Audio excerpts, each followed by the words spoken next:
Madam, Yuvasathi প্রকল্পের first পেমেন্টটা অনেকেই পেয়েছে, সেকেন্ড পেমেন্টটা তাদের কবে ঢুকবে এবং যারা এখনো পর্যন্ত টাকা পায়নি তাদের টাকাটা কতদিনের মধ্যে ঢুকতে পারে? ভোট ডিক্লেয়ার হয়ে যাওয়ার কারণে তো বিভিন্ন কাজগুলো বন্ধ আছে। ভোটের পরে অবশ্যই তারাও পেয়ে যাবে। আর যারা এখনো একটা টাকাও পায়নি তারাও পেয়ে যাবে? ভোটের পরে সবাই পেয়ে যাবে। ভোটের পরে তারা সবাই কিন্তু পেয়ে যাবে।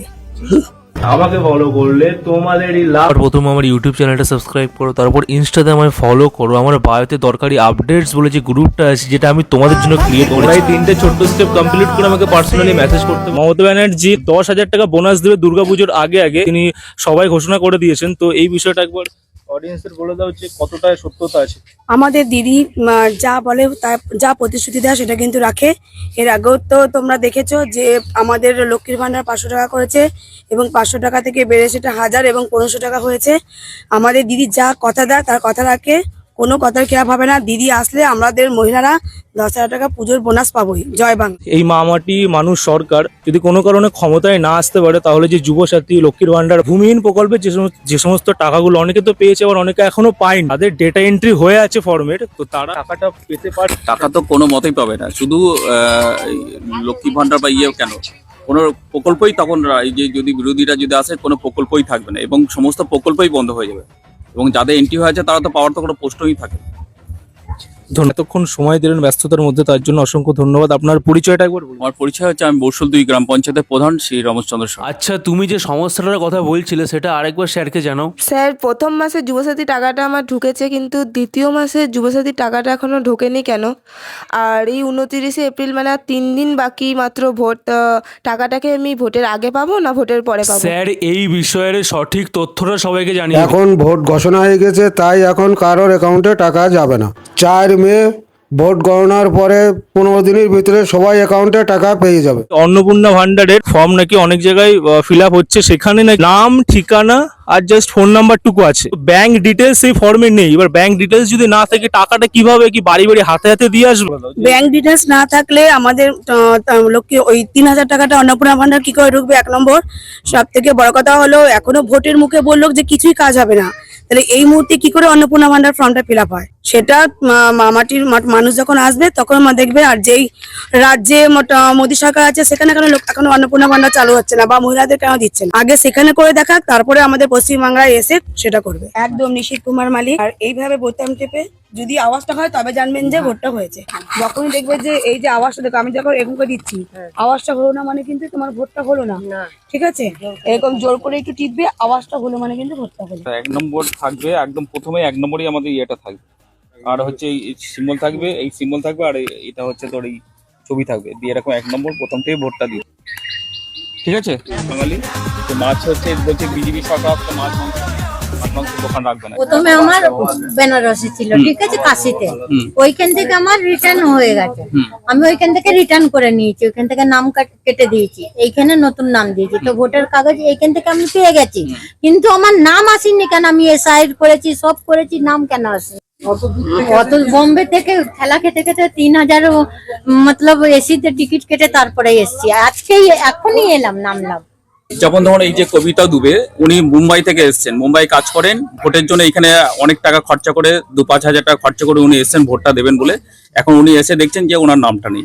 উনি আগে বিহারে থাকতেন, বিহার থেকে এখানে ট্রান্সফার করে ইউপিতে থাকতেন, ইউপি থেকে সমস্ত এখানে কাগজপত্র নিয়ে এসে এখানে নাম তুলেছেন, মেসেজ হয়েছে, কিন্তু দেখা যাচ্ছে এখন কিন্তু ওনার ভোটার লিস্টের নামটা নেই। আমরা পরবর্তীকালে দেখবো ওনার নামটা যাতে আবার তোলা যায় এবং উনি পরবর্তীকালে ভোট দিতে পারেন, তার ব্যবস্থা করবো। তো তার ব্যবস্থাটা আপনারা করে দেবেন? আমরা সহযোগিতা করব, আমরা তৃণমূল কংগ্রেসের পক্ষ থেকে বলে হেল্প করবো। ওই হচ্ছে এত দূর থেকে আসা, মতলব ভোটের আগে নাকি বাইক নিয়ে নাকি আর্জেন্সি ছাড়া বেরোনো যাচ্ছে না, এই বিষয়টা যদি একবার বলে। যেটা হচ্ছে আমরা নির্বাচন অনেকগুলো দেখেছি, কিন্তু এই নির্বাচনটা যেন অন্যরকম, মানে অলিখিত একটা রাষ্ট্রপতি শাসন করেই নির্বাচন কমিশন জ্ঞানেশ কুমাররা হচ্ছে ভোট করতে চাইছেন।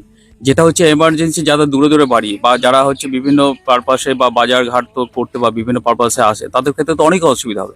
কিন্তু আমরা যেটা জানতাম, নির্বাচন কমিশন যেটা করেছেন, যেটা ভোটের 2 দিন আগে থেকে সন্ধ্যে 6টা থেকে সকাল 6টা পর্যন্ত বাইক চালানো যাবে না। তো সেইটা যদি এরকম একটা ভুলভাল মাথায় যেটা আসে সেটাই করতে চাইছে, এটা ঠিক নয়। মানে যেন মনে হচ্ছে যেন অলিখিত একটা রাষ্ট্রপতি শাসন জারি করে ভোটটা করতে চাইছেন উনি।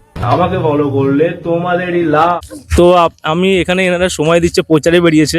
উত্তরপ্রদেশের যে ঘটনাটা, বুলডোজার চালিয়ে অনেক সাধারণ মানুষদের দোকানপাট ভেঙে দিচ্ছে, অনেক ক্ষয়ক্ষতি করছে। রাজ্যে আসেন ওখানকার মানুষেরাই বলছে যে মোদী সরকার যদি বাংলায় আসে তাহলে বাংলার দশাও উত্তরপ্রদেশের মতো হবে। তো এইটা একবার বলে দাও। একদম যেটা বলছে একদম সত্যি কথা, যেটা ওরা যদি এখানে ক্ষমতায় আসে, এখানে যে কালচার, কৃষ্টি, সংস্কৃতি সেটাকে ধ্বংস করে দেবে। শুধু তাই না, গরিব মানুষ যেখানে হয়তো বিভিন্ন ফুটপাতে বা বিভিন্ন জায়গায় যে তারা যে কিছু ব্যবসা ট্যাবসা করে যে তারা জীবিকা নির্বাহ করছে, এবং সেগুলো তো বন্ধ করে দেবে। এবং আমরা দেখেছি যে বিহার বা উত্তরপ্রদেশে অনেকে বুলডোজার চালিয়ে তারা ঘরবাড়ি ভেঙে দিয়েছে, এবং এখানেও তারা সেটাই করবে, কারণ ওটা ওদের কালচার, ওই পার্টির বা ওই ওদের কালচার, ওদের সেই কালচারটা এইখানে ফলাবার চেষ্টা করবে।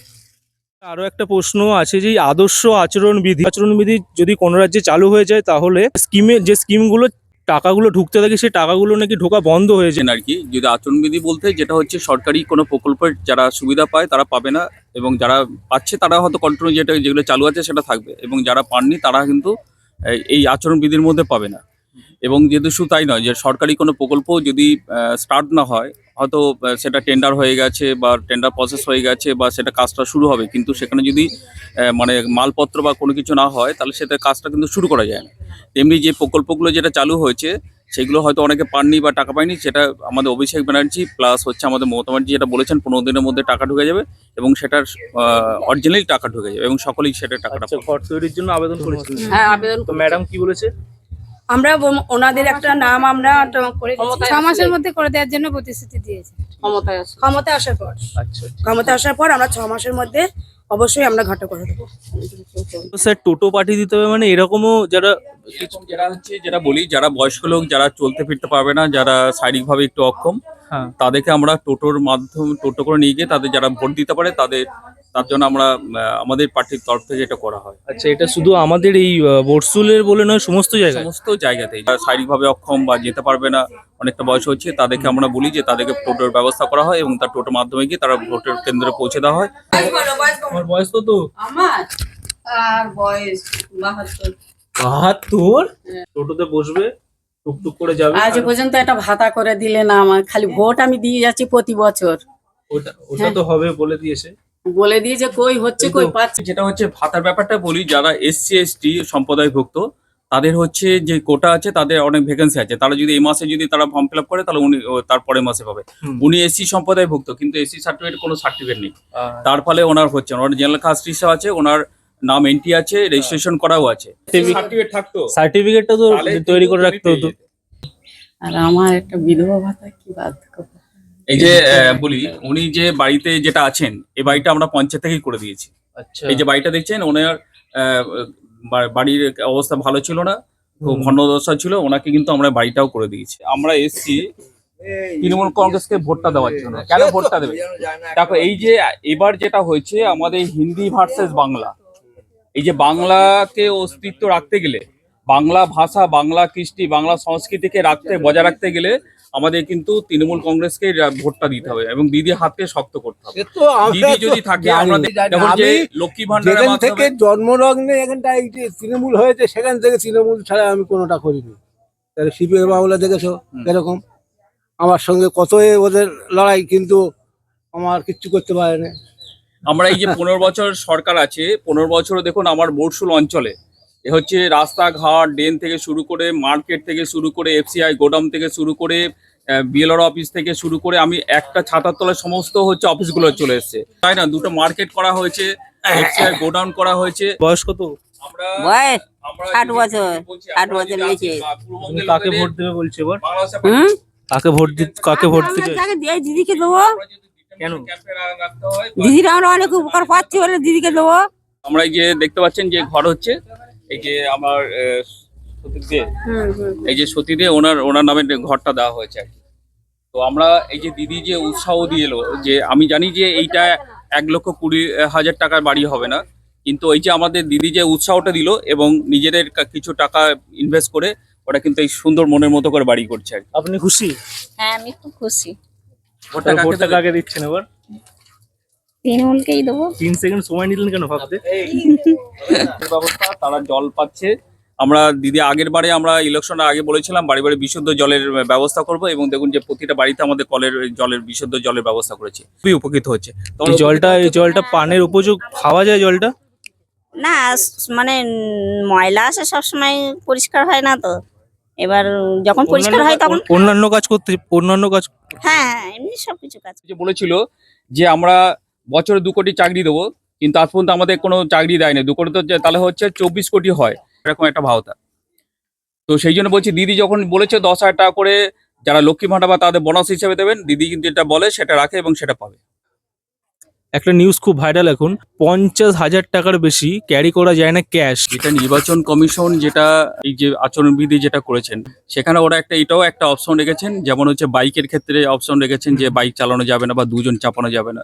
তো এটার ক্ষেত্রেও যেটা হচ্ছে 50,000 টাকার বেশি ক্যারি করা যায়। 50,000 টাকার ক্যারি করলে এবং উপযুক্ত প্রমাণ দিতে হবে যে কি কারণে তুমি টাকা কোথায় নিয়ে যাচ্ছ, কিসের জন্য নিয়ে যাচ্ছ। যদি সে প্রমাণ দিতে পারে ঠিক আছে, না হলে ওরা ওটাকে ব্ল্যাক মানি হিসেবে ওরাকে সিজ করে দিচ্ছে। সিজ করে দিচ্ছে টাকাটা। যেরকম একটা ভিডিও খুব ভাইরাল হয়েছিল যে ওখানে দেখাচ্ছিল মানে বিয়ের শপিং করতে যাচ্ছিল, তো ওরা কার্ড ফার্ড দেখালো, তখন আর কিছু টাকাটা হ্যাঁ, যেটা এটাই আর কি, যদি তার উপযুক্ত প্রমাণ থাকে, যদি হ্যাঁ আমি যদি 50,000 টাকার উপর যদি উপযুক্ত প্রমাণ থাকে, বা কোনো বিয়ের অর্নামেন্টস কিনতে যাবে, কোনো ল্যান্ড কিনবে বা কাউকে হয়তো দান করবে বা কিছু দেবে, সেটা যদি উপযুক্ত প্রমাণ থাকে তাহলে কোনো সমস্যা নেই। কিন্তু তার যদি নথি না দিতে হয় তাহলে কিন্তু উপযুক্ত প্রমাণ না দিতে পারলে কিন্তু টাকাটা সে আর রিটার্ন পাবে না। এতক্ষণ সময় দিলেন ব্যস্ততার মধ্যে, তার জন্য অসংখ্য ধন্যবাদ। আপনার পরিচয়টা একবার বলুন। আমার পরিচয় হচ্ছে, আমি বর্ষল 2 গ্রাম পঞ্চায়েতের প্রধান শ্রী রমেশচন্দ্র সরকার।